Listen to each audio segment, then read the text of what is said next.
Bienvenidos. Mientras aplaudían como un logro en el Ministerio de Hacienda la multiplicación de dividendos de Ecopetrol, las comunidades ribereñas, después de la Lizama, se lamentaban por la tragedia ambiental que había causado Ecopetrol. Eran los dos rostros, una empresa que le mejoraba los rendimientos y los dividendos a sus accionistas y una empresa que permitía que una mancha destructora fuera avanzando desde un pozo cuyo cierre no había sido cabalmente atendido, según trascendieron informaciones previas de la Contraloría General. En Colombia hay unos decanos del ambientalismo, Julio Carrizosa, Margarita Marino y el primer ministro de Medio Ambiente, que fue Manuel Rodríguez. A mí me da mucho gusto saludarlo en el día de hoy y darle la bienvenida para que analicemos qué está pasando con Ecopetrol, qué pasó con este pozo, qué lecciones se han debido aprender, qué lecciones se están aprendiendo de este proceso y cómo se puede actuar en este momento. Bienvenido, doctor Rodríguez. Muchas gracias por la invitación. Un gusto tenerlo aquí. Qué bueno que me haya invitado a este programa, no había venido a este formato. No, y tiene que venir con más frecuencia. Sí, bueno, me invita. A partir de este momento. Me invita. Qué tragedia, ¿no? Qué tragedia sí, no, ambiental, qué doloroso, qué grave. A mí lo que me parece inaceptable es realmente que, no obstante la advertencia, pues no se hizo nada. Eso es clarísimo. Ahí está el informe de la Contraloría y cómo, pues ahora tendría que una parte independiente investigar, y yo creo que se le debió corresponder a la Fiscalía y a la Procuraduría. ¿Qué responsabilidades caben después de la advertencia que se hizo por parte de la Contraloría? Tanto en Ecopetrol como en el Ministerio del Medio Ambiente, como en el ANLA. Una de las cosas que más me ha sorprendido es cómo no se ha sancionado a Ecopetrol. Usted aprobó una maravillosa ley que es el sancionatorio ambiental.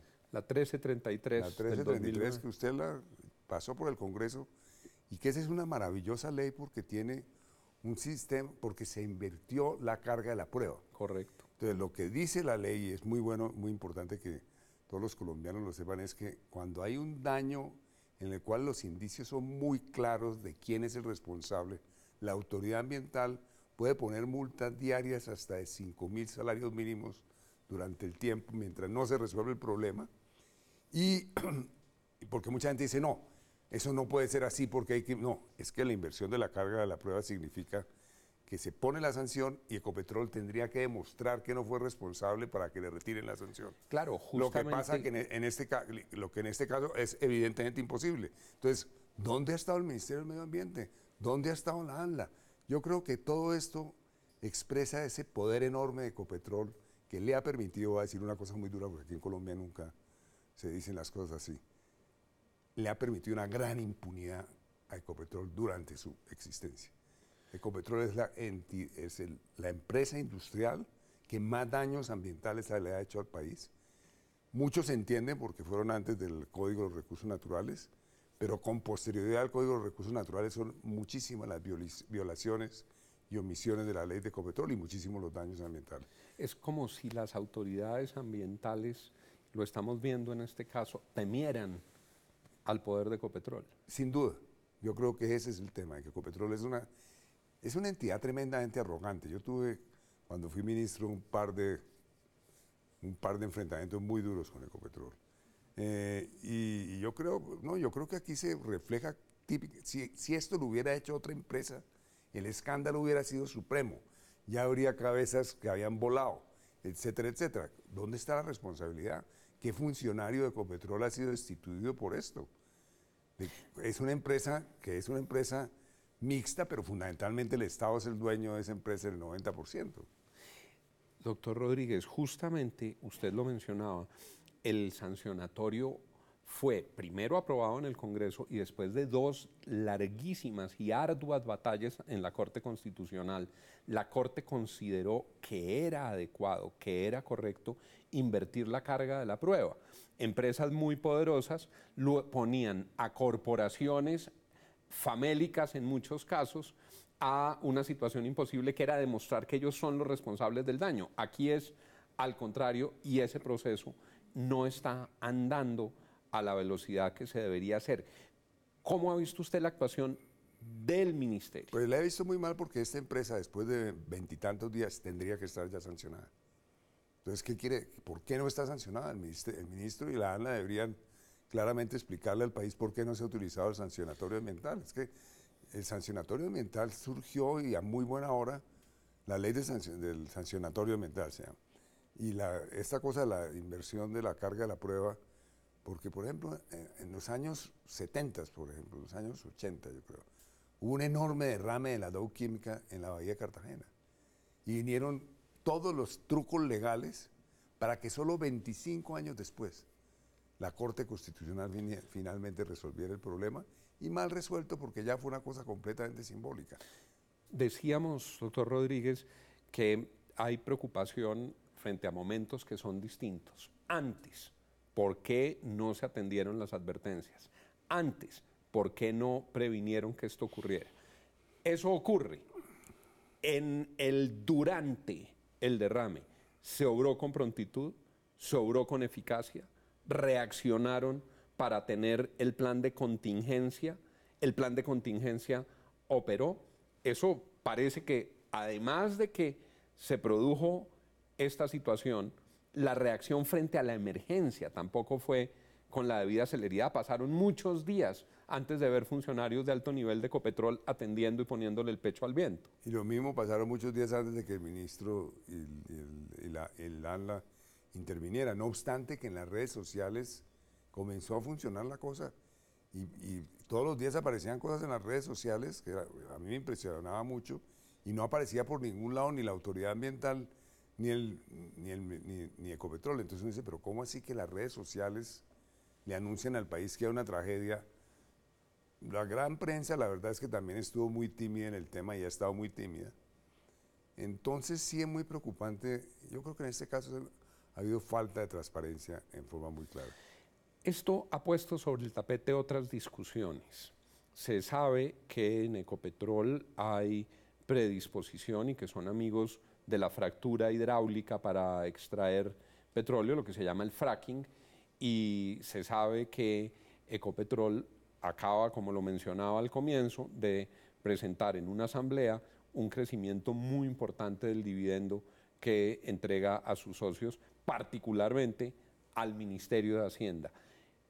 ¿Cómo se debe abordar esta discusión, doctor Manuel? ¿Cómo se debe abordar la discusión del fracking?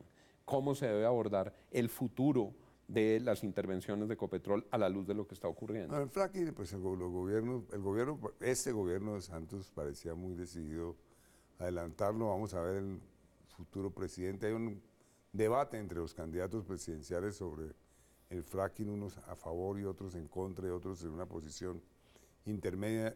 Yo mismo, con un conjunto de organizaciones ambientales, hace 4 años pedimos una moratoria al fracking. ¿Por qué? Porque consideramos que el país no existen los estudios suficientes a nivel regional para mirar los riesgos que puedan existir en determinadas regiones.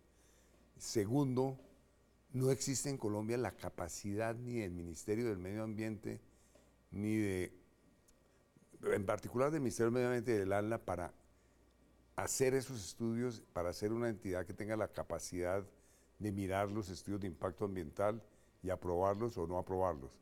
Entonces, por eso y por otras razones, las otras razones pues son los cientos de estudios del mundo que muestran que hay unos riesgos. El mundo está dividido sobre el fracking. Hay países que les gusta el fracking, que lo están haciendo, hay otros que no. La ciudad de Nueva York, el estado de Nueva York está sentado sobre uno de los mayores yacimientos de fracking del mundo, de gas de esquisto, no de fracking, sino de gas de esquisto, y lo prohibieron. Francia lo prohibió, en Alemania sigue la moratoria. Entonces uno se pregunta si países si esos lugares que tienen una gran capacidad lo están prohibiendo por los riesgos. Aquí en Chapinero, con la poca capacidad que tenemos, pues yo creo que sí hay unos riesgos muy grandes. Entonces, y quedan a la vista con esto que ha ocurrido aquí. Y quedan a la vista con esto que ha ocurrido aquí, porque lo que uno podría hacer la hipótesis es que, no obstante la advertencia que hizo la Contraloría, Ecopetrol no tomó las medidas del caso, eventualmente porque no está dispuesto en este momento a hacer muchas inversiones en el campo ambiental y eventualmente está tomando riesgos indebidos. Yo creo que sería el momento, yo creo que el país está en mora de pedirle a Ecopetrol y a la autoridad ambiental que haga un mapa completo de los pasivos ambientales de Ecopetrol y que le exija a Ecopetrol unos años para definitivamente resolver esos pasivos. El anterior presidente, no el anterior, bueno, uno de los presidentes de Ecopetrol, Echeverry, no Echeverry, sino Javier Gutiérrez. Javier Gutiérrez, en un momento dado hizo una reunión con las ambientalistas para cuando lanzaron la iguana. Sí. En esta vez la iguana pues quedó llena de petróleo, ¿no? Y hemos visto que es las una imagen imágenes. increíble, ¿no? Como la iguana es la imagen ecológica de Ecopetrol y aparece una iguana Así es. absolutamente cubierta de petróleo. Javier Gutiérrez, en una reunión con un grupo muy grande de ambientalistas, nos mostró la nueva cara de Ecopetrol de la iguana y nos dijo, Ecopetrol en este momento está haciendo todos los estudios para determinar con claridad cuáles son los pasivos ambientales que tiene Ecopetrol frente al país y fijarnos una estrategia y un tiempo para resolverlo. Pero eso parece que desapareció de la agenda. Entonces, ¿cómo así que están repartiendo utilidades aquí y allá y no están atendiendo lo más prioritario para el país, que es claramente resolver unos casos como este? Bueno, en este caso, obviamente la justicia va a obligar a Ecopetrol a hacer las compensaciones del caso, las restauraciones del caso, etcétera. Pero a mí lo que me preocupa mucho es que sigamos con unos pasivos ambientales muy grandes de Ecopetrol. Una estudiante me hizo una vez una tesis de grado sobre los daños enormes a todas las ciénagas alrededor en el Magdalena Medio. Una bochornosa y dolorosa y dañina historia. Doctor Manuel, en todo este proceso usted acaba de mencionar lo que puede venir en el próximo gobierno. Ustedes en el Foro Nacional Ambiental han hecho un esfuerzo por poner el tema ambiental en la agenda de los candidatos. ¿Cómo le fue en el debate universitario que ustedes organizaron? ¿Qué percepción tiene acerca de cómo se está moviendo el tema ambiental en la campaña y las prioridades que le están concediendo? Bueno, yo creo que una buena noticia es que ese día los candidatos mostraron alguna solvencia sobre el tema ambiental. Hace 20 años era impensable que los candidatos hablaran como hablaron ese día en el debate. Lo que ocurrió es que sí hubo unas grandes diferencias en conocimiento y en manejo del tema, pero ninguno de los candidatos se mostró ni ajeno ni con desconocimiento del tema ambiental. Antes los candidatos tenían que ir con un comprimido. Con un soplete. Sí, con un soplete. Hoy en día, digamos, ya el tema pues sí está en la agenda. Y en Colombia hay una paradoja. Los últimos meses hemos vivido unas grandes paradojas. Por un lado, usted tiene la sanción tremenda a Cerro Matoso por daños a la salud por problemas ambientales de la Que vino vía corte, no autoridades vía ambientales. Corte, correcto. Porque las cortes en Colombia se ha judicializado la gestión ambiental. Esa es una de las maravillas de la Constitución del 91, que cada que el gobierno viola la ley por acción u omisión, muchas veces la Corte interviene. Este gobierno lo ha intervenido una y otra vez en el caso de la minería. Bueno, simultáneamente a eso, la cuestión de Ecopetrol. Hace 15 días, o menos de 15 días, 10 días, el presidente Santos hizo una gran ceremonia en Palacio para aprobar el COMPES de los Objetivos del Desarrollo Sostenible, que Colombia además fue el promotor de los Objetivos del Desarrollo Sostenible en Naciones Unidas. Así Eso fue. es, digamos, aquí hay que reconocérselo al presidente Santos. Así fue. Simultáneamente el presidente Santos anuncia más áreas protegidas en esa ocasión. Así fue. Pero simultáneamente hay todos estos líos con Ecopetrol, otros líos ambientales. Simultáneamente está, como reconocimiento al país, se instala en Colombia una sede del Centro de Estudios Ambientales de Estocolmo, que es muy famoso. Tiene 7 sedes en el mundo, una en Colombia. Simultáneamente lanzamos en los Andes el Centro de los Objetivos del Desarrollo Sostenible. Muy importante, un punto focal para América lograrlo. Latina y el Caribe. Todo eso como reconocimiento del gran papel internacional que Colombia hace en el exterior. Pero en casa la cosa parece muy contradictoria, ¿no? Tenemos que ir a un breve corte de comerciales y ya regresamos en Al Punto Ambiental con Manuel Rodríguez, primer ministro de Medio Ambiente.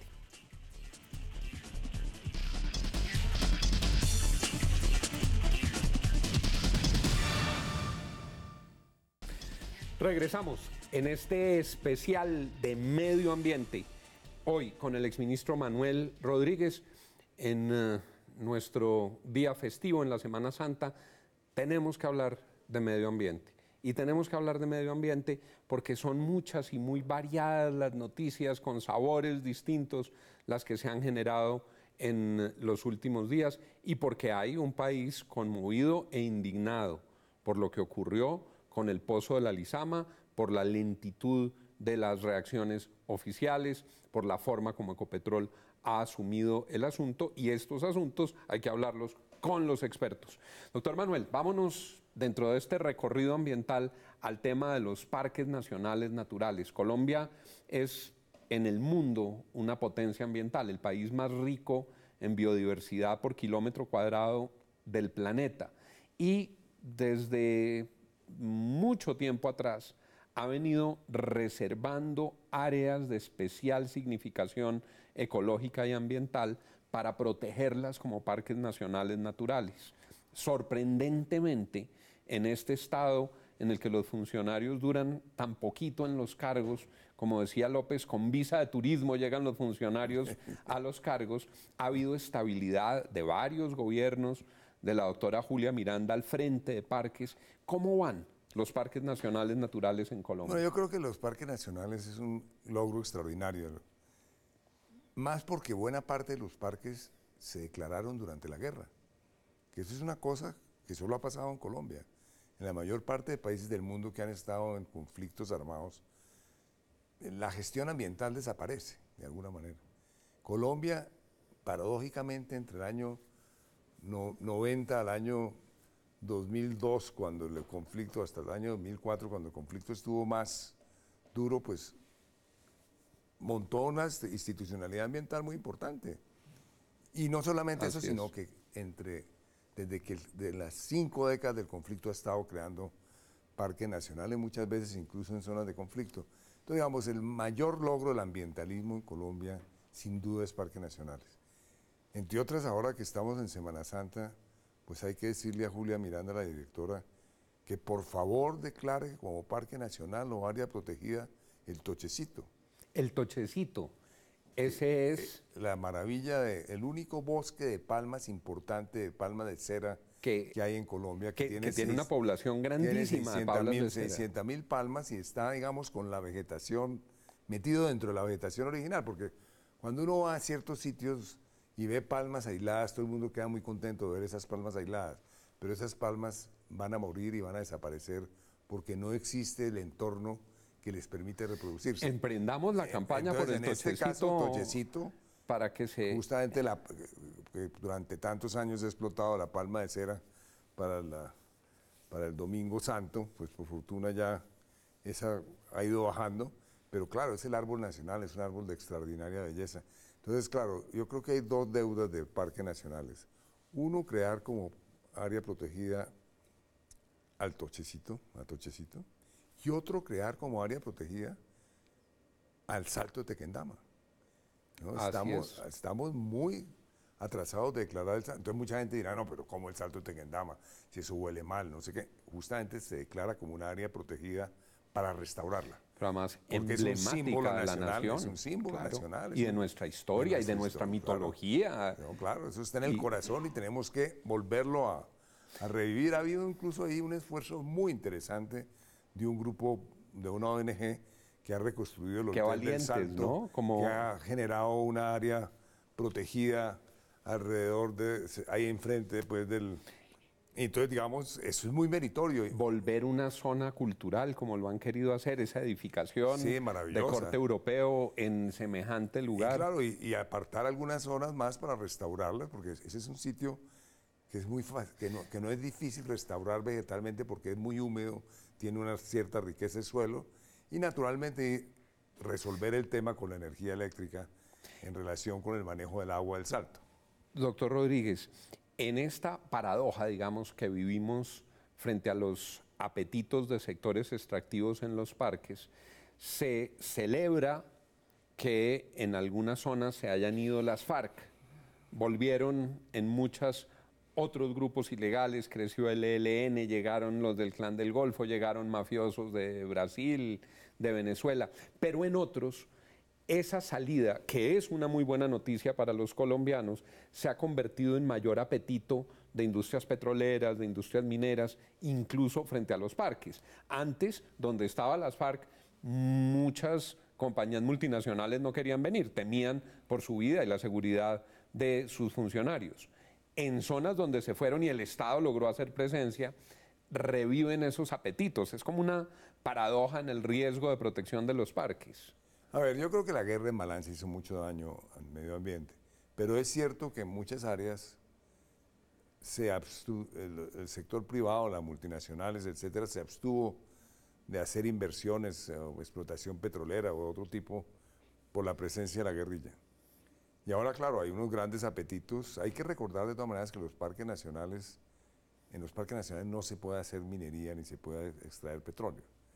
Pero lo que es preocupante en este momento es que, terminado el conflicto, hay unos parques como los de la región de la Macarena, en particular el Parque Picachos, el Parque La Macarena y el Parque Tinigua, en donde se ha aumentado la deforestación dentro del parque, que eso es inaceptable. Gravísimo. Gravísimo. Entiendo que en Tinigua se han perdido 2000 hectáreas en los últimos 3 meses, que es de una gravedad enorme. Y eso es para cultivos ilícitos. Eso es para ganadería y para cultivos ilícitos. Ganadería extensiva. Ganadería extensiva. Entonces lo que hacen gente de la región es pagarle a alguien para que incendie parte del bosque del parque y entonces tener pastaje gratis. Eso es lo que hacen. Esos incendios, lo de Salamanca. Ahora, entonces, claro, es muy grave. Digamos, el gobierno, yo no he entendido por qué el gobierno Santos no tomó el control de las zonas que se ocuparon las FARC, porque se supone que Colombia tiene una fuerza militar y una fuerza policía y una inteligencia muy importante, pues es el país que más invierte per cápita en seguridad de América Latina y uno de los que más invierte en el mundo per cápita. Entonces la pregunta es por qué el gobierno no tomó control de esas zonas. Y entonces el fenómeno que se está presentando en ese corredor entre el Parque Chiviriquete, que entre otras cosas el gobierno Santos, hay que reconocerlo, lo declaró, lo duplicó, ¿no? Más que lo duplicó las áreas. Sí. Ahora parece que van a darle otra área, es un parque de 2.400.000 hectáreas, ¿no? Van a agrandarlo más, pero hay una cuestión muy grave, es que hay una enorme deforestación que se ha presentado en el corredor, por decirlo así, entre el Parque Chiviriquete y la Serranía de la Macarena, que son 2 áreas de una riqueza todavía ambiental enorme. No obstante los enormes daños que hizo las FARC en la Macarena, sigue habiendo una riqueza ahí y el Parque Chiviriquete está relativamente bien conservado. Ahora, es un tipo de deforestación a gran escala, no es que hay unos colonos pobres que estén llegando allá. Lo que se sabe es que están pagando, grandes capitales están pagando gente para que les entregue, pues que pagan 1 o 2 millones de pesos, el otro día me decían eso, no sé si era por hectárea quemada para entregarle. Y eso debería ser relativamente sencillo de detectar y con una mezcla de acción del Ministerio de Medio Ambiente, Parques y la Fuerza Pública se debería poder intervenir. Hoy en día sencillo identificar, porque existen todos los sistemas satelitales. Eso le iba a decir, eso muestra los mapas en tiempo real, usted puede el crecimiento de la fue deforestación. la forma como en Brasil bajaron la deforestación en forma muy sustancial en Brasil, que a tiempo real se puede ver un incendio forestal y se llega con todo el equipo tal y se acabó el cuento. Que entre otras, doctor Manuel, hay que decirle a nuestros televidentes, esa deforestación produce un efecto terrible frente al cambio climático, porque cada vez que se tala un árbol, libera ese CO2 y genera pues, una multiplicación de esos gases de efecto invernadero. Sí, en la región amazónica tiene muchos efectos. Primero, se pierde diversidad biológica, siendo una zona tan rica. Segundo, para nada, porque los suelos no son fértiles, son suelos muy pobres. Es de una gran diversidad biológica, pero suelos muy pobres, por consiguiente, no se hace nada con eso. Pero digamos, hay gente que quiere esas tierras de todas maneras para una ganadería extensiva y también para especular. La gente vale más una hectárea deforestada que una hectárea con bosque, que es una cosa increíble. Tiene otro efecto que es el tema de la evaporación. Digamos, si se deforestan grandes zonas de la región amazónica, eso puede tener grandes efectos en el régimen de lluvias en diferentes lugares del país. Y naturalmente todo el tema de la emisión de gases de efecto invernadero. Entonces, digamos, la cuestión tiene efectos muy profundos, muy críticos, y bueno, yo creo que el país sí tiene que enfrentar, digamos, el gobierno Santos habló muchísimo de los dividendos ambientales de la paz. Y hubo todo un discurso y todo tipo de presentaciones, documentos, y lo que estamos viendo ahorita es unos enormes costos ambientales de la paz, lo que demuestra que, de hecho, en el mundo, cuando ha habido procesos de paz, la destrucción ambiental ha aumentado. Aumentó en el Congo, aumentó en Angola, bueno, en el Congo no, aumentó en Angola, aumentó en Mozambique, aumentó en Costa Rica, en Nicaragua, aumentó en El Salvador. La diferencia de Colombia con esos países es que los países después de la guerra quedaron con una fuerza pública muy débil y no tenía capacidad para llegar a esos territorios.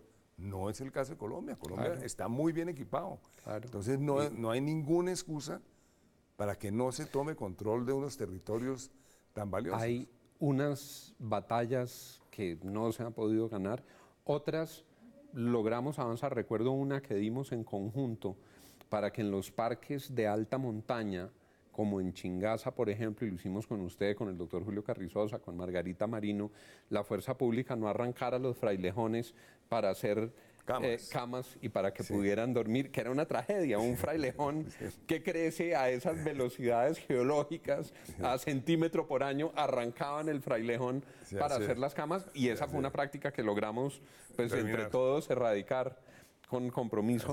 Pero sí nota uno que el tema ambiental entra en ciclos de moda y de pronto todo el mundo habla de la tragedia ambiental, después sale cuando no hay una gran catástrofe de incendios o de inundaciones, y el Papa promulga la encíclica y todo el mundo se vuelve ambientalista y se les olvida lo del Papa, se va el Papa y pasa lo que pasó en el pozo de Ecopetrol. Ahora, yo creo que de ese momento, como Colombia siempre ha jugado un papel muy importante a nivel internacional en el caso ambiental, hay como una cierta esquizofrenia. Digamos, Colombia, en comparación con otros países de su tamaño y de su poder, ha jugado un papel bastante interesante en el campo ambiental a nivel internacional, desde que Margarita Marino perteneció a la Comisión Brundtland. La famosa Comisión Brundtland, y había solamente 3 latinoamericanos de 24 personas. Para nuestros televidentes, fue la comisión que sirvió de preámbulo para la Cumbre de la Tierra, de la cual se derivaron las 3 grandes convenciones ambientales. Fue la comisión que conceptualizó y lanzó políticamente el desarrollo sostenible. Correcto. Increíblemente, 20 años después, vuelve Colombia, más de 20 años después, vuelve Colombia y juega un papel muy central en los objetivos del desarrollo sostenible. Entonces, toda esa atención que en los últimos años ha hecho Colombia a nivel internacional y que ha hecho que entonces venga el gobierno de Noruega y el gobierno de Suecia y tal, y regalen 300 millones de dólares, y el de Alemania, y regalen 300 millones de dólares para proteger la región amazónica, y venga pues también y se cree el Centro de Estudios Ambientales la sede del Instituto de Estudios Ambientales de Suecia en Bogotá, y se cree el Centro de Desarrollo Sostenible. Todo eso yo creo que tiene un efecto positivo de boomerang. Así es. Porque eso comienza sin duda a presionar al gobierno nacional. Claro. Entonces, digamos, todo eso finalmente va a tener un resultado, una incidencia positiva, sobre todo en el próximo gobierno. Lo habían hecho desde la ciencia los miembros del panel intergubernamental de cambio climático en su momento, desde la política Al Gore, desde su postura de líder religioso también el Papa Francisco, pero ciertamente con Colombia y colombianos destacados en puntos claves de la generación de conciencia ambiental a nivel global. Es Manuel Rodríguez Becerra, primer ministro de Medio Ambiente. Aprovechando nuestro día festivo, nuestra Semana Santa, estamos haciendo un recorrido por el panorama ambiental en nuestro país. Ya regresamos con el bloque de cierre en este especial ambiental en Al Punto.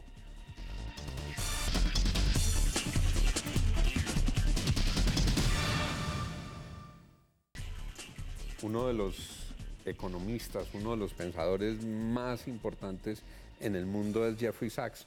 Lo vi con usted y lo vi con el procurador Fernando Carrillo en ese esfuerzo que está haciendo el procurador para promover unas legislaciones globales, pero lo vi con usted en la formación de un centro muy importante para Colombia y para el mundo. Sí, el Jeffrey Sachs en su venida a Colombia firmó la carta de intención con el rector de la Universidad de los Andes para crear el Centro de los Objetivos del Desarrollo Sostenible para América Latina y el Caribe, Muy que va a importante. tener como centro la Universidad de los Andes. Esa es una iniciativa que lidera Jeffrey Sachs en lo que se llama la Red de Soluciones del Desarrollo Sostenible de las Naciones Unidas, que es una cuestión muy ambiciosa. Él está de en la una Secretaría. universidad en Estados Unidos y es la cabeza de ese proyecto de Naciones Unidas. Sí, él es la cabeza de ese proyecto de Naciones Unidas. Él es director, es director del Programa de Desarrollo Sostenible de la Universidad de Columbia. Fue director hasta muy recientemente del Earth Institute, Del Earth Institute de la Universidad de Columbia. De Columbia en Nueva York. Y ahora lidera todo este proyecto. Digamos, lo interesante de Jeffrey Sachs es que es un gran economista que ha resuelto dedicar parte de su vida a crear una interfase entre la teoría económica y la política pública a nivel global y a niveles nacionales. Y en este caso, pues él escribió un gran libro, es el primer gran economista que escribe un libro sobre el desarrollo sostenible, que es la era del desarrollo sostenible. Había habido digamos, el antecedente del famoso informe Stern, Sí, que correcto. trató de cuantificar, Sir Nicholas Stern, que Correcto. trató de cuantificar los daños del Del cambio climático, pero no era un libro Sí, digamos, orientado. ese fue un white paper Correcto. del gobierno británico. Pero Correcto. fue el primer gran economista, Stern, que escribió un libro como informe al gobierno británico en que hizo un SOS al mundo sobre el Que fue cambio nuestra climático. Biblia unos años. Y fue nuestra Biblia y de alguna manera pues Abrió un camino. abrió un camino y abrió el camino que hizo que Sachs, que diferentes economistas como Stiglitz, comenzaran muy claramente a arguir a favor del tema ambiental. Jeffrey Sachs pues tiene una vinculación con la Universidad de los Andes que hay que aclarar. Hace unos años yo comencé a liderar en la Facultad de Administración de los Andes la creación de una área que se llama Sostenibilidad Social y Ambiental. Mucha gente dirá, ¿pero qué es esto? Una Facultad de Administración. Pues bueno, ahí hoy en día tenemos 15 profesores tiempo completo dedicados al tema. Y en un momento dado concursamos en un concurso que abrió Sachs para crear un programa que él llamó MDP, Master in Development Practice. Él es además consigue grandes recursos y consiguió con la MacArthur Foundation 30 millones de dólares 30 millones para de dólares. crear 20 programas en el mundo, 23 programas en el mundo de MDP, que es básicamente un máster en desarrollo Y sostenible. eso es lo que se va... No, nosotros concursamos para ese programa hace 6 años. Y ganaron en ese y entre momento. 200 universidades, una de las 23 que fue escogida fue la Facultad de Administración de los Andes. Y ahí se creó esa vinculación con Jeffrey Sachs. En todo el proceso yo estaba trabajando con él y su grupo, y de pronto él tuvo la iniciativa de crear un gran centro de desarrollo sostenible en Colombia. Ya él está creando 5 centros de esos en el mundo. Ya creó uno en el sudeste asiático, ya creó otro en el este de África, están creando uno en China, otro en India, otro en el Medio Oriente y colombiano. El de Colombia es el que va a estar ubicado en Colombia, es el tercer centro. Pero no es un centro para Colombia, es un centro para América Latina y el Caribe. ¿Para qué? Para hacer diferentes cosas, hacer investigación sobre los objetivos del desarrollo sostenible, mostrar al mundo y a América Latina diferentes prácticas, digamos, exitosas en el campo del desarrollo sostenible, generar unos programas educativos para entrenar servidores públicos y gente de la empresa privada para poner en marcha los objetivos del desarrollo sostenible a nivel macro, a nivel micro, a nivel macro de la política pública o en las empresas. En fin, es un centro muy ambicioso y la fortuna, él es un muy buen fundraiser y la fortuna es que, digamos, la condición de él para hacer estos centros es que se tienen que arrancar con una buena financiación. Y ya está asegurada una muy buena financiación de arranque, que entre otras cosas uno de los grandes donantes es una familia colombiana que anunciará en su momento su donación. Pero lo interesante además es que viene patrocinado por fondos nacionales de Colombia, lo que le da una gran legitimidad en América Latina. Y además que haya habido una familia que con mucha generosidad haya dicho, yo me le mido al tema de un centro a nivel de América Latina. ¿Y pronto se conocerá quiénes son? Cuando se lance el centro. ¿Qué será cuándo? En septiembre. En septiembre haremos un gran lanzamiento. Yo estoy coordinando en los Andes lo que es, digamos, toda la planeación del centro para poderlo lanzar. Yo tuve la gran fortuna, pues, de participar en ese proyecto y ahorita le dedico mucho tiempo a eso, como le dedico también tiempo a otro proyecto que tiene que ver con parques nacionales, y es que creamos una fundación que se llama Parques Como Vamos. Ah, qué bien, qué importante. Qué importante para llevarle el pulso a los parques. Sí, a mí se me olvidó en el segmento pero anterior. Muy importante. Y además porque, por ejemplo, tenemos unos que tienen hasta declaratoria internacional de UNESCO, como pasaba con Catíos, por ejemplo.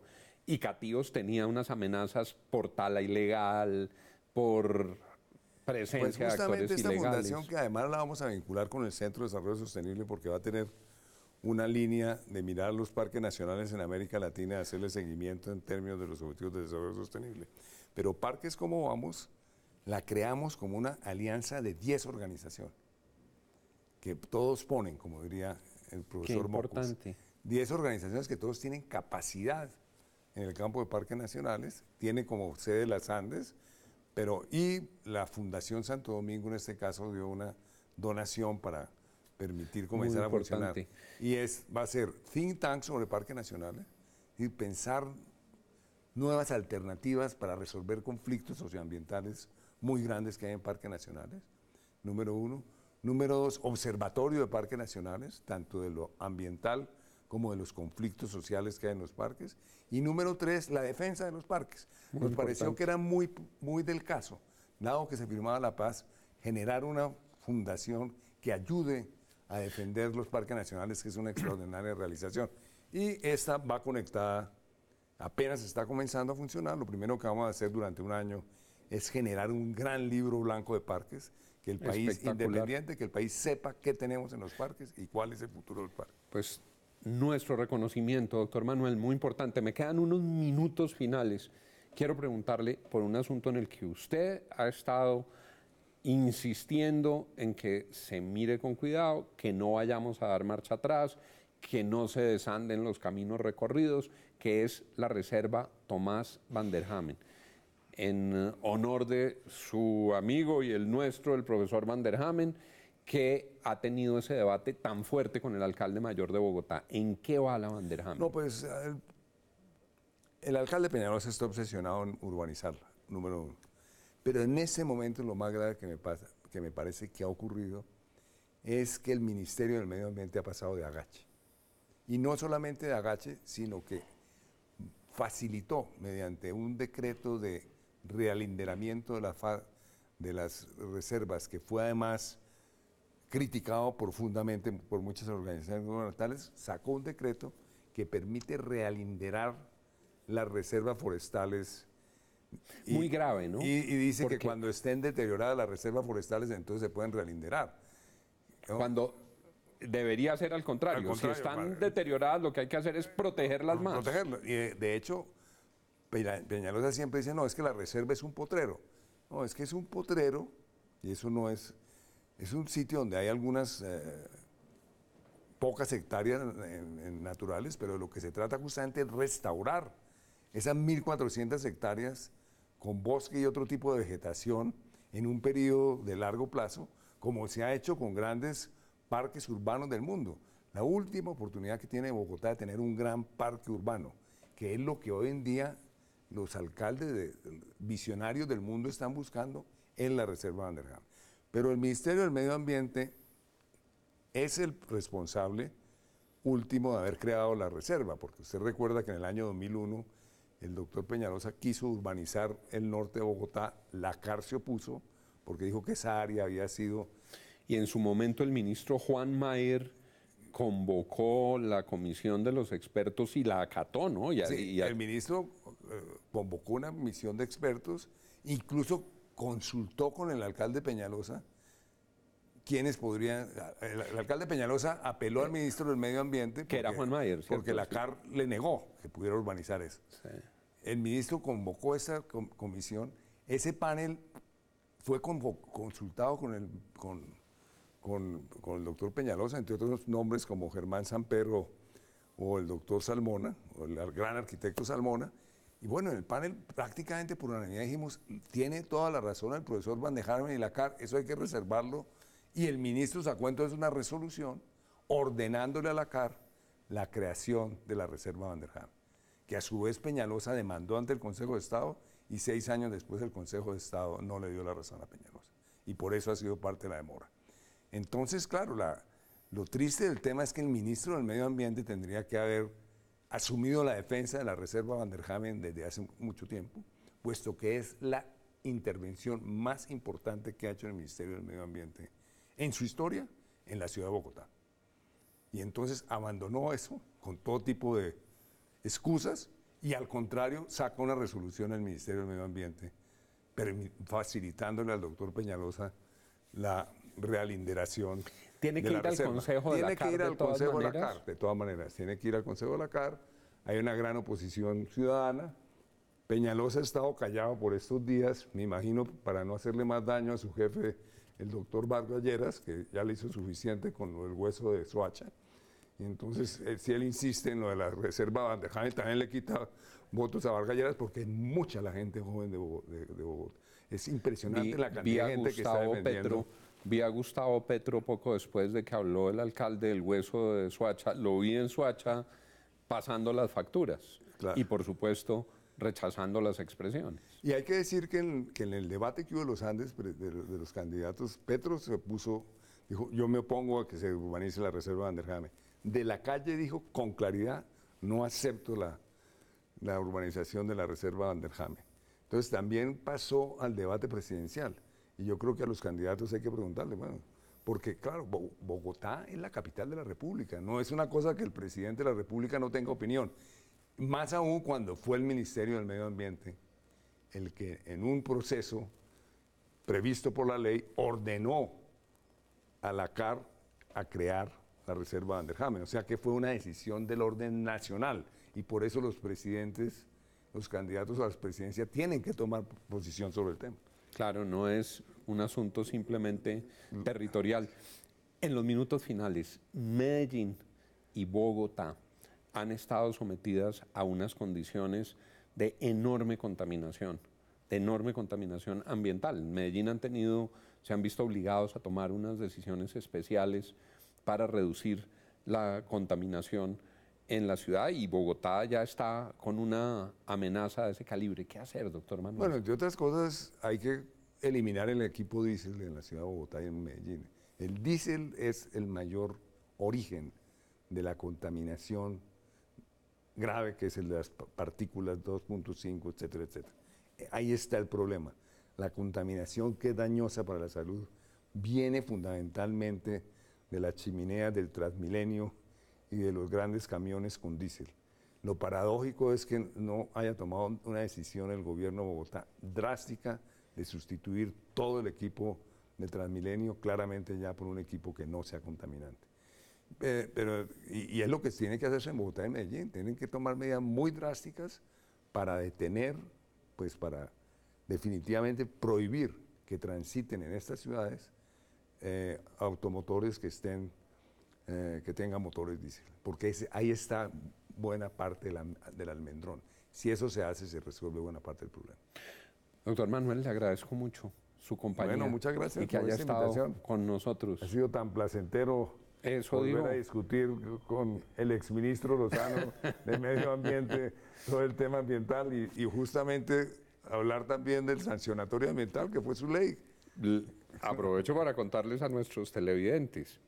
Dice alguien que el Ministerio de Medio Ambiente es el único que tiene sindicato propio de exministros, porque hay quienes ejercen esta conciencia ambiental que se han convertido en guardianes de los tesoros ambientales en Colombia y del desarrollo sostenible, y siempre ha estado la voz de Manuel Rodríguez, con independencia, con libertad y con gran compromiso con el medio ambiente en Colombia, expresa su opinión, abandera las causas y lucha por los que son bienes colectivos. Doctor Manuel, muchas gracias. Pues aquí los televidentes se pudieron ver cómo un miembro activo del sindicato de ministros ambientales es el Juan Lozano.